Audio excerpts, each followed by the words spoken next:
Olá, meus irmãos. Boa noite. Que a paz do Mestre Jesus esteja nos nossos corações, nos amparando, nos assistindo para mais uma noite de estudo. Hoje nós estamos fazendo a lição 46, intitulada Negociações com Desencarnados. Interessante demais esse tema que Joana de Ângeles nos traz. Levantando alguns pontos importantes para nossa reflexão, para nossa análise. E a vida é feita disso, não é, meus irmãos? A gente está sempre num processo de construção, de compreensão das coisas, das ideias, dos valores, e para que a gente possa, nessas oportunidades em que a gente tem a orientação dos benfeitores espirituais, de revisitarmos os nossos conceitos, as nossas crenças, né, as nossas ideias, e refletirmos se realmente a gente está fazendo com que elas estejam refletindo a mensagem de Jesus. Esse é o objetivo da nossa vida como espíritos imortais que somos. E a reencarnação, ela traz para a gente essa oportunidade para que a gente possa reelaborar, reconstruir, renovar as nossas propostas, pensar positivamente, estabelecer elos de afeto onde não existiam, ser mais tolerante, mais afáveis, generosos, perdoando, buscando as nossas ideias no sentido de melhoramento. Então a vida ela sempre vai nos trazer para essas oportunidades. E esta obra de Joana de Ângeles, que a gente tem estudado aí já há algum tempinho, o título da obra é Espírito e Vida, uma psicografia do Divaldo Pereira Franco. São lições que nos colocam frente a frente com aquilo que a gente não pode deixar de pensar e de entender. Então hoje ela traz para a gente esse tema de extrema importância. E para início, ela pega também lá em Céu e Inferno o seguinte comentário: a proibição de Moisés era assaz justa, porque a evocação dos mortos não se originava nos sentimentos de respeito, a afeição ou piedade para com eles, sendo antes um recurso para adivinhações, tal como os presságios explorados pelo charlatanismo e pela superstição. Essas práticas, ao que parece, também eram objeto de negócios, e Moisés, por mais que fizesse, não conseguiu desentranhá-las dos costumes populares. Isso está na primeira parte do Céu e Inferno, capítulo 11, item 4. Joana vai trazer para nós essa citação que está lá em Céu e Inferno. E se a gente for parar para pensar nesse processo reencarnatório, em que nós, com os hábitos e costumes de tantas vidas já vividas, a humanidade ainda traz em si característica desse tipo de comportamento. Entendendo que tudo tem que concorrer para atender aos seus desejos dos mais frívolos possíveis. Então, no campo das adivinhações, né, dessas coisas todas, que o mundo espiritual, ou seja, os chamados mortos, porque nós sabemos que a morte não existe, o que morre nesse processo, né, de afastamento daquele indivíduo do seu grupo de família, né, do seu trabalho, da vida ativa no plano físico, é a da matéria, do corpo físico. o espírito, o ser pensante, ele continua a viver. A vida continua. E tomar ciência, às vezes, de que já passou pelo fenômeno da morte, de que não está mais preso às necessidades do mundo físico, que aqueles que aqui ficaram darão continuidade à vida deles dentro daquilo que é possível fazer. Isso é sempre muito doloroso, isso é muito difícil, né? Para a grande maioria dos que voltam à pátria espiritual. Mas o que parte de nós em relação a eles é que Joana traz aqui para essa pauta da lição. Porque nós ainda, apesar do relato aqui ser lá da época de Moisés, nós ainda estamos muito presos a essas impressões. Então, nós vamos encontrar na sociedade pessoas que esperam receber dos espíritos a confirmação dos seus desejos, às vezes os mais aviltantes. A gente ainda vai encontrar aqueles que se excitam com a possibilidade de receber uma mensagem do além, como se diz vulgarmente. E há também aqueles no mundo físico que fazem disso negócio, cobrando para essas chamadas consultas, levando aquele que às vezes está refém de um sofrimento, de alguma coisa assim, a informações indevidas, imprecisas, levianas. Então, olha como que é sério, em pleno século XXI, essa abordagem que Joana de Ângeles nos traz. Entre um processo e outro, ou seja, daquele que procura a palavra dos irmãos desencarnados para atender apenas a caprichos, né, a essas curiosidades, esses têm então o compromisso diante de uma ação dessa. Tanto aquele que faz, né, que se coloca para servir do chamado intercâmbio, quanto aquele que procura. Então, são almas em perigo, em sofrimento, né?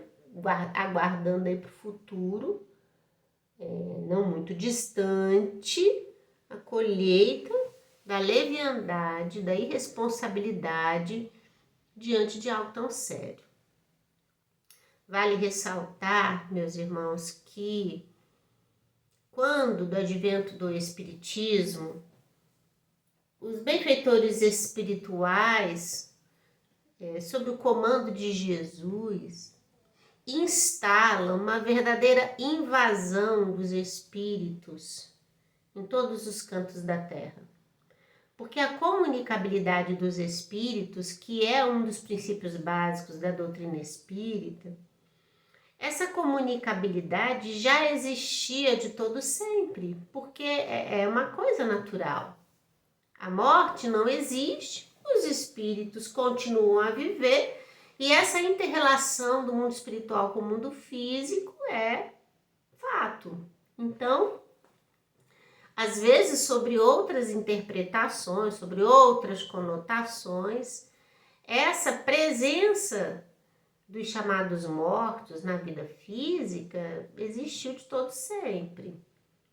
Mas quando do advento do Espiritismo, em que essa comunicabilidade teria que ser provada do ponto de vista científico, lógico, racional, e seria Kardec, então, a pessoa escolhida para essa tarefa, que teria o grande trabalho, louvável trabalho de organizar todas essas mensagens que viriam do plano espiritual a trazer para todos nós a percepção de que a vida não só continuava, como continuava também o espírito com todas as suas impressões, valores, desejos, sonhos, fraquezas, medos, após a morte. E de dizer também que após a vida física, a vida do espírito é uma vida ativa, de aprendizado, de busca, de refazimento, porque uma nova vida física acontecerá. Então, quando Kardec se apercebe, né, de que todos aqueles sons, barulhos, aquilo tudo que vinha das mesas que levantavam, né, o fenômeno conhecido como mesas girantes, isso tudo, quando Kardec, sustentado pela razão, pela lógica, né, percebe que os espíritos eram os espíritos dos chamados mortos que ali estavam se apresentando e que por trás daquelas palavras havia uma grande tarefa a ser desempenhada por ele na divulgação dessa doutrina maravilhosa que é a doutrina espírita, que nos esclareceria acerca dessas relações nossa, né, dessa temporalidade da vida física, da verdadeira vida, que é a vida espiritual, da capacidade que o espírito, quando liberto do corpo físico, de perceber as suas histórias, as suas vivências do passado, de perceber o quão foi distraído na vida presente, de pontos que deveria ter sido foco de atenção. É bonito demais e sério demais para cair no campo das frivolidades, da infantilidade. Então, quando a gente ainda percebe no mundo físico hábitos como esse, a gente se remonta a essas vivências do espírito já na sua história do passado, que já fazia, já lhe causava prazer e satisfação lá no passado e hoje vem novamente. Então, são esses que vão se permitir ser usado por espíritos levianos e brincalhões e ludibriar a crença do outro, e são esses que, querendo ouvir dos céus aquilo que às vezes a vida está lhe mostrando na cara, que vão procurar esses que fingem ou iludem, né? Descredenciam essa ação belíssima da comunicabilidade dos espíritos. Entretanto, nós vamos ter na pessoa de Francisco Cândido Xavier um exemplo para nós de responsabilidade ante a esse fenômeno, do trabalho de caridade com que Chico Xavier conduziu toda a sustentação da sua ação pela mediunidade, da belíssima obra pela psicografia deixada pelo Chico, que se nós encarnados, ao invés de ficarmos procurando respostas aqui e ali, parássemos para ler, talvez tivéssemos ali todas as respostas que precisamos e não nos permitiríamos ser desqualificados, ludibriados, desrespeitados por aqueles que usam, às vezes, da fragilidade humana para atender apenas aos seus caprichos financeiros. Então, a gente tem na pessoa de Chico esse exemplo para nós da beleza que esse intercâmbio com o mundo espiritual se dá. A quantidade de pessoas que o Chico trouxe mensagens, né, para as mães tão sofridas que perderam seus filhos, que tiveram as suas cartas, né, que vieram contar para as suas mães que ainda estavam vivos, que estavam bem, que estavam às vezes aos cuidados do avô, da avó, né, que já haviam desencarnado. Alguns que vêm esclarecer o porquê daquele momento da morte, na reparação que se fez necessária, às vezes da violência pela qual a morte se deu. Dessas mensagens todas consoladoras, com o único intuito de consolar, de fazer com que aquele que estava aqui pudesse compreender que a vida continua, que encontrasse forças de continuar a viver também, que não se deixasse abater pela tristeza, pela depressão, a ponto de causar o próprio desencarne. Então, um trabalho belíssimo de grande teor espiritual que Chico Xavier deixa para nós como exemplo, né, da humildade com que fazia isso, do envolvimento com que fazia isso, do respeito com que fazia isso, né, e porque agia assim, tinha ao seu lado os benfeitores espirituais que com ele trabalhavam, né, nessa tarefa essencialmente de amor. Então a gente tem a doutrina espírita toda nascendo da comunicabilidade dos espíritos. Foi dita, orientada pelos espíritos a Kardec. E olha que ao longo de todo o processo de estudo e reflexão dele, muitas mensagens chegaram, né, levianas, mentirosas, e a sua capacidade de racionalizar, de pensar, sob o olhar também do Espírito de verdade que o amparou durante todo esse momento, essas mensagens frívolas que trazem no seu teor, na sua escrita, no seu vocabulário, na sua linguagem, né, toda a frivolidade de quem ainda não conseguiu enxergar Jesus e Deus como nosso Pai maior, nem Jesus como patrono da terra. Então Joana vem falar disso, porque ao mesmo tempo que ela fala sobre essas questões, ela está chamando o nosso cuidado para aquilo que a gente, na verdade, deseja do mundo espiritual. Há que se cuidar de não querer escravizar aos nossos interesses aqueles que já se foram, que quando aqui estiveram conosco fizeram tudo o que puderam, mas hoje estão numa outra dimensão.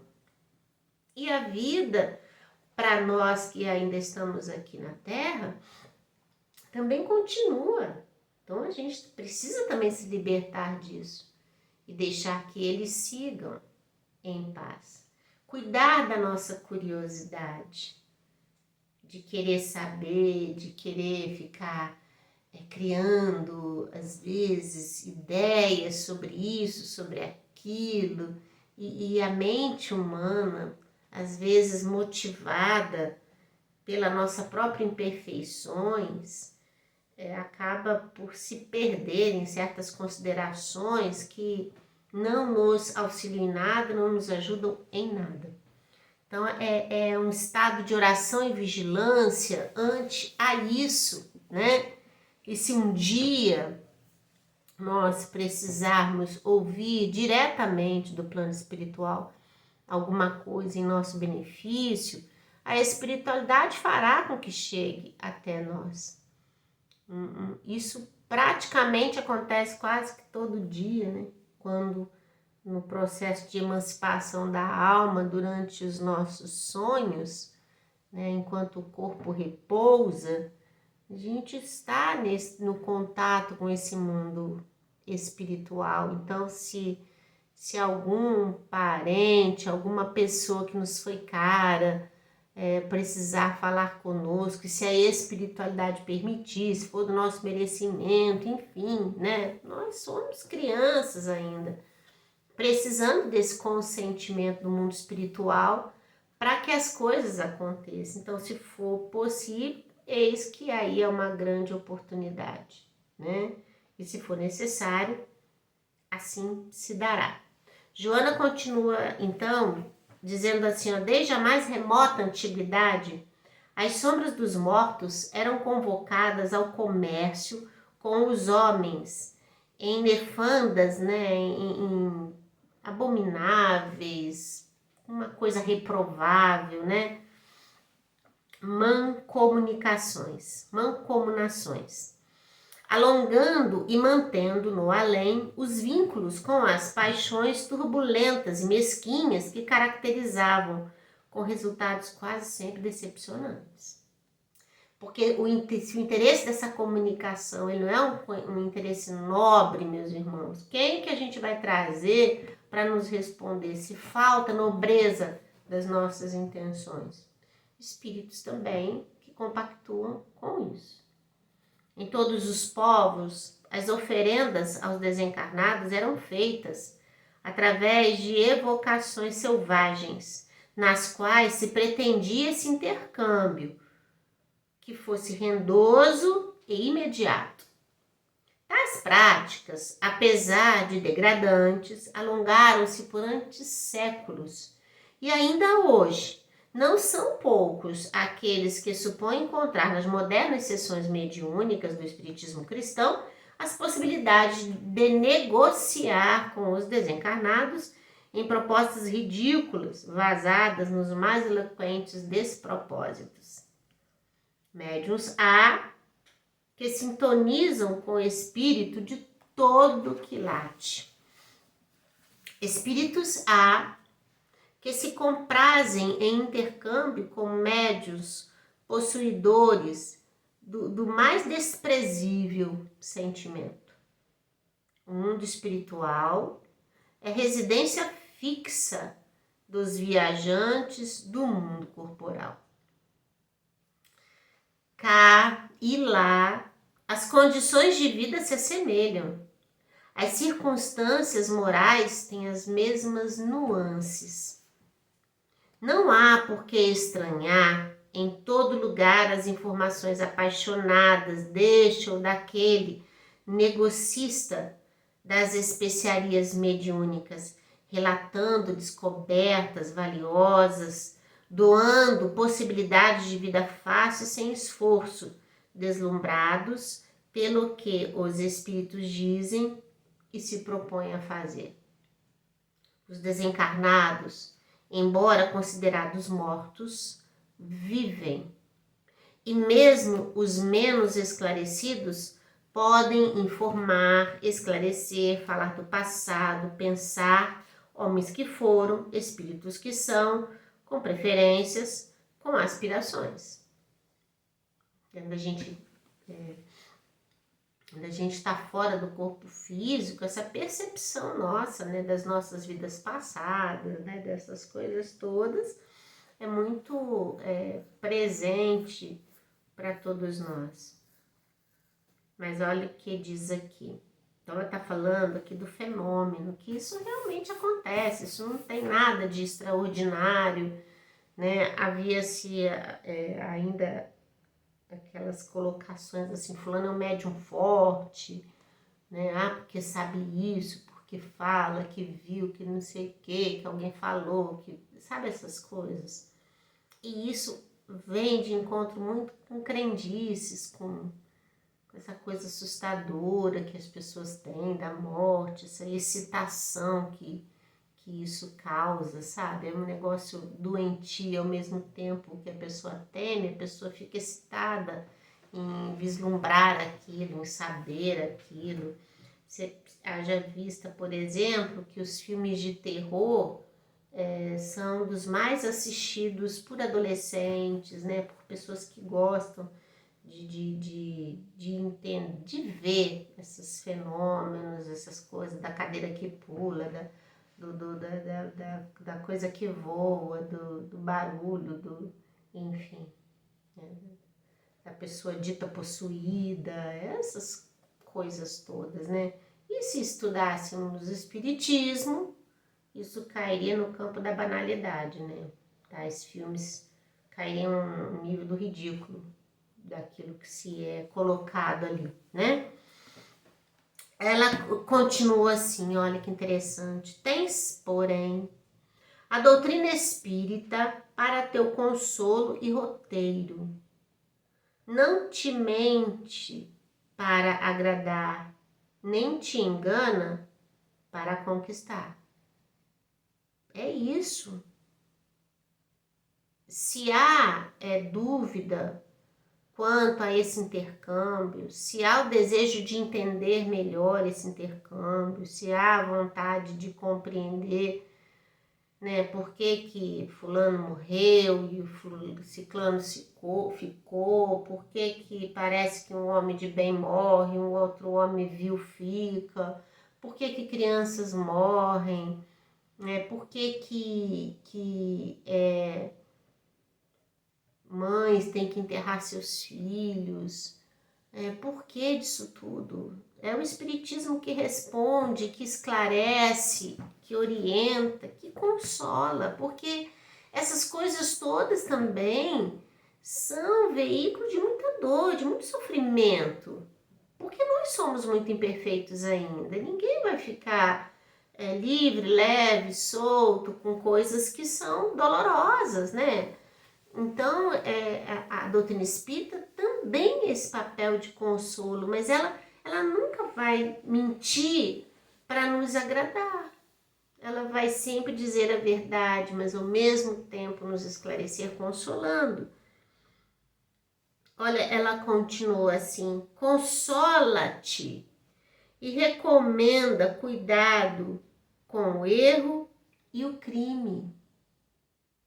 Porque a leviandade, meus irmãos, no ato da comunicabilidade, fruto do interesse materialista ou da curiosidade vã, né, dessas coisas assim, isso é um erro, isso é um delito, né? Isso é um cometimento que agrava a vida espiritual daqueles que se permitem compactuar com essas ideias ou com essas práticas.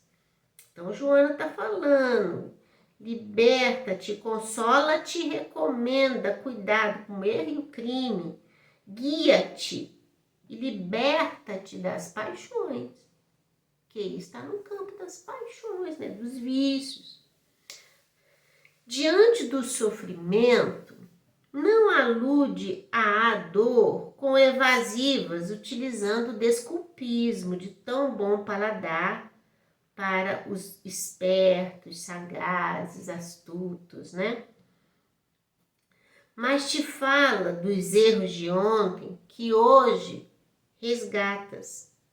E quando separado de a quem amas por este ou aquele motivo, não te acena vãs promessas e loucas esperanças, esclarecendo que o agora é lição para o futuro, preconizando fraternidade e amor nos moldes elevados e libertadores.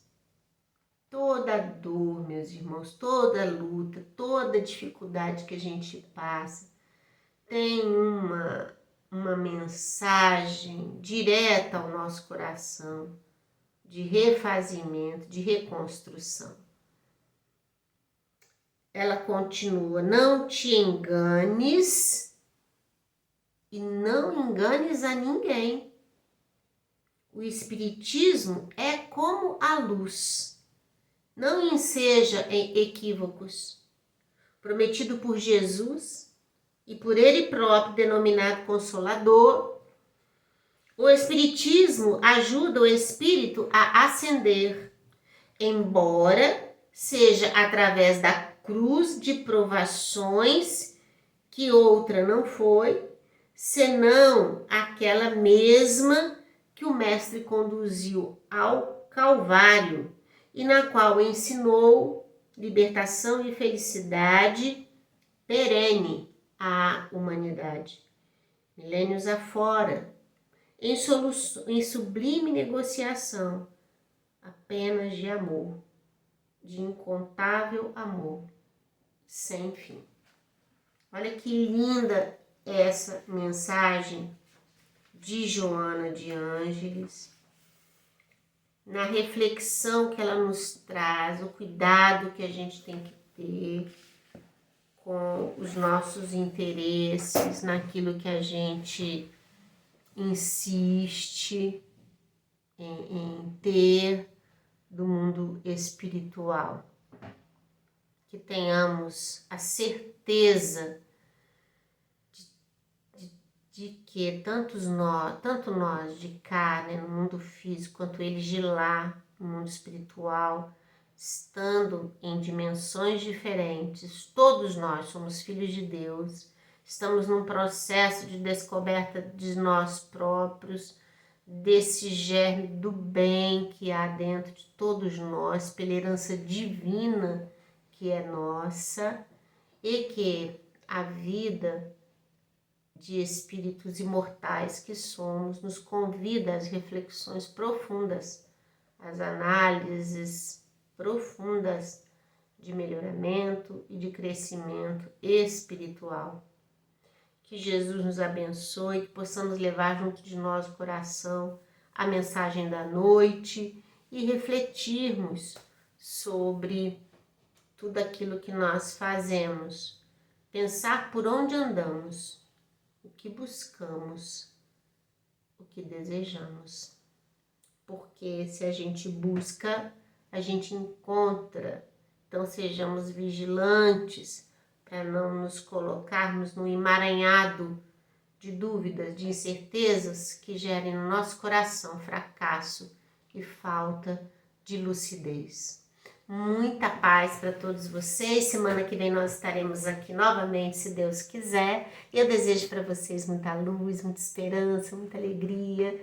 Que vocês tenham uma semana primorosa, de muita paz, serenidade. Que vocês possam encontrar em Jesus esse elo importante de consolo e de alegria. E até semana que vem, se Deus quiser.